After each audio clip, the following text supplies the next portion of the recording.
With the new season of The Amazing World of Gumball coming out, I decided it was time that I go back and finally watch the original run of the show, as lots of people have recommended before. I both thought it was very entertaining and enjoyed the fact that there was a lot of weird-looking characters in it that could be fun to turn into some creepy SCPs, as I've done with many other cartoon characters before. And while I doubt I'll make anything quite as creepy as Chris Morris the hamster, I think this is going to be a fun video that, honestly, there's lots of fuel for it to possibly get a sequel as well. Though there's also other SCP videos people have been asking for sequels to, so maybe I'll put up a poll in the near future getting people to vote on which sequel should happen. So if you're new here and you want to make sure to have a vote in that, I'd recommend subscribing so that you're more likely to see that poll when it happens. But anyway, let's get into some Amazing World of Gumball SCPs. Let's go! Hit like if you want, subscribe if you feel like, but either way, enjoy the show. Good evening, everyone. While I am pleased that I've been requested to give more lectures as of late, I admit that the naming scheme of the particular subcategory of SCPs we'll cover today, I believe, was named specifically because it is widely known that I consider there to be far too many unnecessary subcategories being concocted. While I do think this is a scenario in which it makes sense to group these SCPs together, labeling them as SCP-TAWOGB is entirely unnecessarily long and convoluted. With that said, it is not my final decision to make. These entities have all allegedly come from a parallel reality to our own, and a very strange one at that. Many of them with the ability to converse with us have claimed that a glitching void was opened into their realm, consuming everything. Those who fell into said void as it grew were somehow transported into our own reality. While many of them are not inherently dangerous or ill-meaning, they are certainly anomalous enough that we need to keep them out of the wider public eye, as we study them and learn if there is any way to send them home, or find a fitting place for them to reside long-term without alarming our world's residents. Many of these entities are, I am displeased to admit, children. The one that we have learned most from claims to be 12 years old.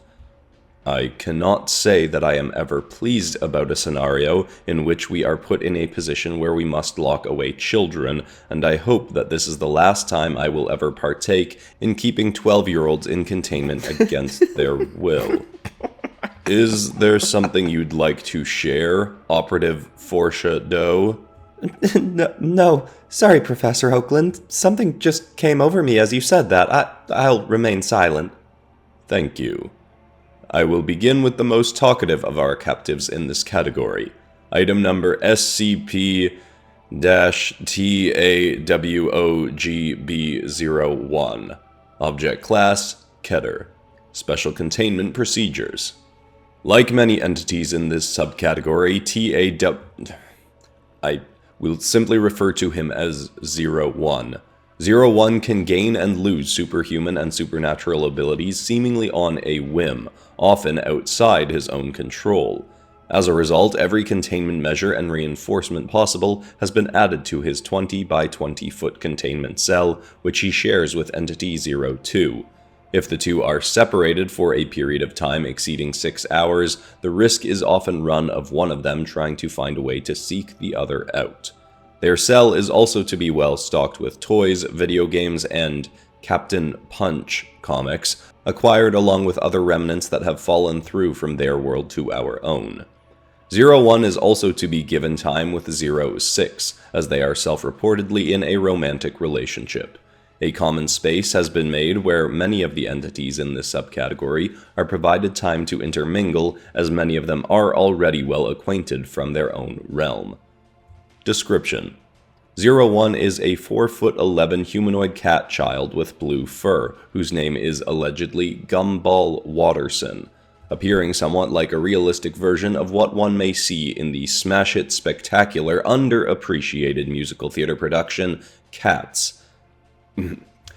Anyhow, he is a very energetic and imaginative child, which unfortunately seems to play a role in his ability to spontaneously acquire new supernatural gifts for short periods at a time. He has taken on the ability to camouflage with the floors and walls, shapeshift, gain superhuman flight and strength with extended blonde spiky hair, can consume massive amounts of food, becoming exceedingly overweight, then lose it again within moments, and many, many more. Early upon arriving in our realm and being contained, he regularly said the phrase, "what the what," when confused, but it seems this turn of phrase came about because, in his last realm, he was self-reportedly physically incapable of saying words broadly considered to be curse words or swear words in our own realm. Now, his "what the what" phrase has turned into, well, exactly what you'd expect, though he is scolded for saying such phrases when around Entity 03, who is allegedly his mother. This is somewhat believable, as she too is a blue cat humanoid, but more strangely, his father appears to be an obese pink rabbit, whom we will discuss later.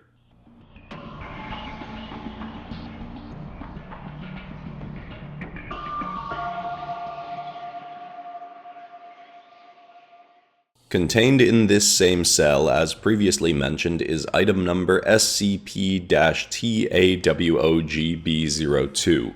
Object Class: Keter. Special Containment Procedures: 02 shares housing with 01, but is also to be provided a large fishbowl with water cleaned every 14 days.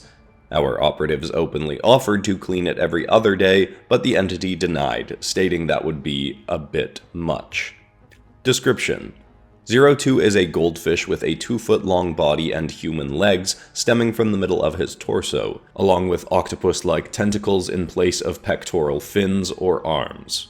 His name is Darwin Watterson, but is apparently not the biological child of entities 03 and 04 as 01 claims to be. 01, 03, and 04 have all corroborated 02's story that he was acquired by 04, the father of the family, as a pet initially for 01, but was acquired from a suspicious source. It is unclear if the seller had some sort of abilities himself or where he initially acquired Entity 02, but regardless of how, Entity 02 transformed from a common goldfish quite quickly after becoming a member of 01's family. He grew in size, intelligence, and eventually sprouted legs, which he initially did not have. As strange as this entity appears to be, he is generally a very pleasant one to interview. He is optimistic, if a bit naive, and believes there is inherent good in everyone.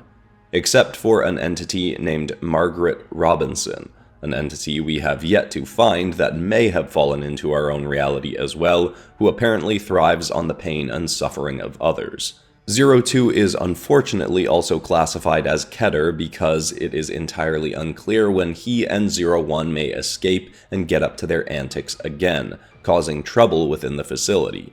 All entities in this subcategory had to be removed from Site-19 after 01 and 02 broke free from their containment by temporarily gaining intangibility by allegedly telling their molecules to move around quickly while they attempted sprinting at the doors and walls.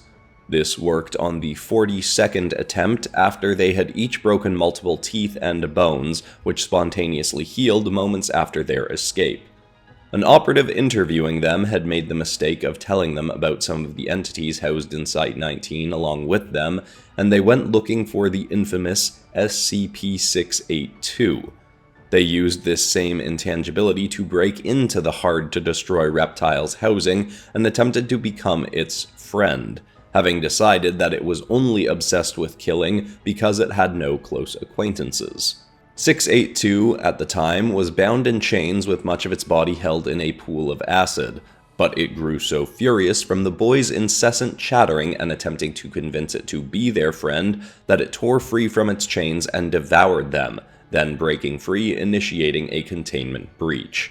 When 682 was finally recaptured, it spontaneously vomited up the two boys, who were severely burned from the entity's stomach acids, but, as they often do, spontaneously healed within an hour of being brought into emergency care. In said care, they were speaking about what they would do the next time they went to visit 682, hence moving them to another site and limiting their access to knowledge of other dangerous entities sharing their containment site.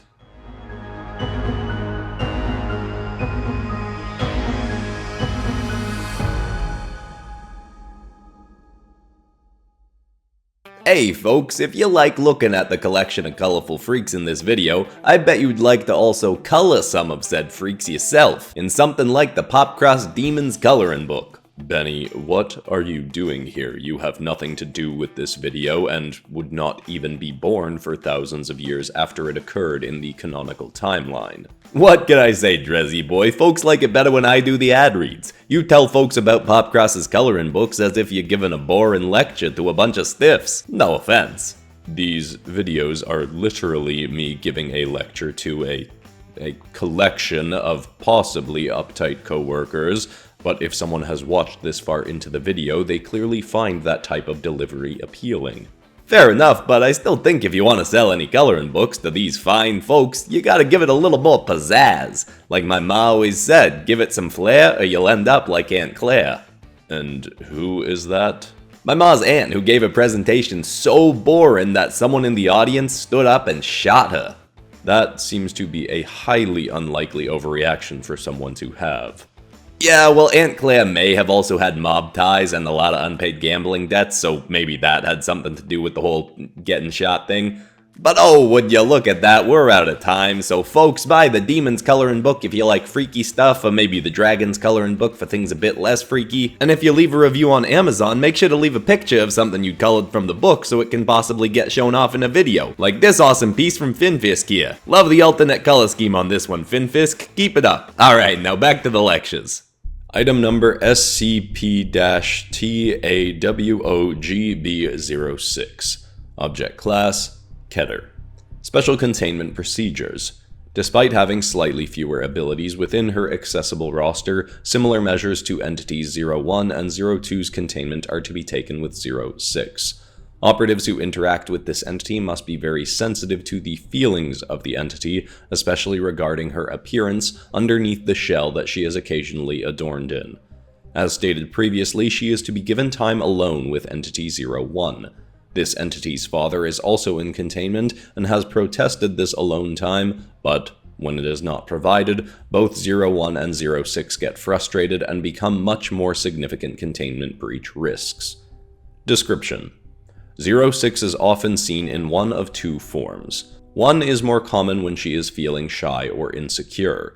In this case, she wears a peanut-like shell that covers her entire torso and, for unknown reasons, causes the color and texture of her extremities to change from a golden glowing yellow to a desaturated brown, similar to the shell.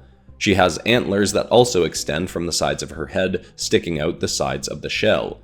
The shell also has holes for her mouth and eyes, so she can see and speak through it with ease. Her other form is her true biological form, only visible when she is no longer within her shell. In this state, she appears as a floating golden humanoid fairy-like being whose flesh is the consistency of slime. She still has antlers, but the color of them shifts to being more akin to the rest of her body. When showing her true form, the entity also has the ability to then transform into a wide myriad of other creatures and beings, and can take on abilities of said creatures. Her slime-like skin will change color and hue, but the consistency and texture will generally remain the same, so it is still easy to recognize the entity even when taking other forms. Prior to entering our realm, there was apparently a time when this entity never took off her shell, wearing it at all times both due to pressure from her father to keep her shape-shifting abilities a secret, and due to insecurities she had around her appearance. Frankly, while it would be highly inappropriate to state this around the entity, I believe the cracked shell she occasionally wears causes her to be much more frightening looking than her common form, which is quite elegant, though concealing one's appearance by any means necessary is not uncommon by those with serious insecurities about how they appear.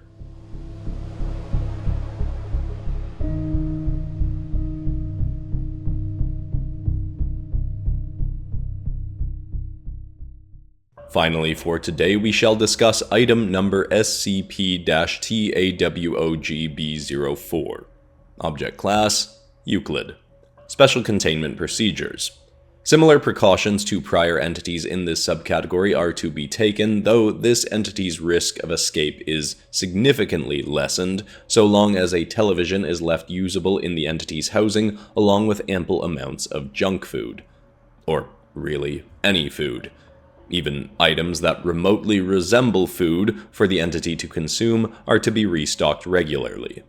Description: 04 is a 6-foot-tall, 320-pound humanoid pink rabbit named Richard Buckley Watterson. He is allegedly the father of Entity 01 biologically, as well as of Entity 05, who is his daughter, though this is much more evident as she also appears as a humanoid pink rabbit, albeit much younger and female. She also, ironically, seems to be far more intelligent than her father. 04 is profoundly lazy and, if left to his own devices, will be content to do nothing more than eat and watch television all day. He may even fall into a hypnotic-like state while doing this, where his food may run out, but he will continue to consume whatever is within reach. He once even began taking bites out of the chair he was sitting on while watching television, not noticing that it was not food until halfway through eating it, when an operative entered containment and awoke him from his daze. Even after this, the entity still tried taking another bite of the chair, at which point it was taken from him, despite the protest of 04. 04 then attempted to take a bite out of the operative, though this luckily only resulted in a minor injury. He is only easily convinced to do anything other than eat and watch television when his wife, 03, also in containment, gives him a direct order. Even then, she must keep her demands very limited, as she claims he is only ever able to undertake one task per day maximum. Back in their own reality, she once asked him to pick up a simple jar of mayonnaise from the grocery store, and he claimed the task was so daunting that, while he did achieve it, it was a perilous journey that almost took his life. Given the extreme peculiarities proven to be common elements of the realm they hail from, it is technically possible that the journey was treacherous, but knowing how lazy this entity is, I believe it may very well have just been a trip to the grocery store that he has inflated into such a daunting endeavor. As you can likely tell by now, these entities are largely an odd blend of being generally well-meaning, yet also incredibly dangerous given many of their unpredictable natures and abilities. The ideal solution would be to send them back to their own realm, but so far as we know, it has vanished into a void as they so claimed. For the time being, we will keep them contained and, hopefully, content, remaining compassionate, as I'm sure we are all grateful that we've not had to face a disaster as large as our own realm being destroyed. Operative Forsha Doe, please. Sorry, Professor. I really don't know what came over me there. It is all right. The lecture has concluded anyhow. Thank you all for your time, and good night.